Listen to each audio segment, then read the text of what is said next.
નમસ્કાર દર્શક મિત્રો, ન્યૂઝ ફોર ઇન્ડિયામાં આપનું સ્વાગત છે। હું છું આપની સાથે કુમાર બારોટ। નજર કરીએ આજના સમાચારો પર।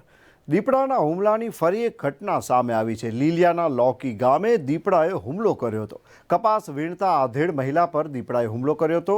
ઢળતી સંધ્યાએ આધેડ મહિલા પર દીપડાએ આ હુમલો કર્યો હતો અને દીપડાના હુમલાથી હાલ તો ખેડૂતોમાં ફફડાટ ફેલાઈ ગયો છે। ઇજાગ્રસ્ત મહિલાને 108 દ્વારા લીલિયા સિવિલ સારવારમાં ખસેડવામાં આવી છે। ખેતીની સિઝન વખતે દીપડાના હુમલાથી ખેડૂતોમાં હાલ ભયનો માહોલ જોવા મળી રહ્યો છે। લોકી લોકા નાના લીલિયા ભેંસવાડીના ખેડૂતોએ હુમલાખોર દીપડાને પકડવાની માંગ કરી છે। હુમલાખોર દીપડાને પાંજરે પૂરવા 2 પાંજરા વન વિભાગે હાલ તો ગોઠવ્યા છે।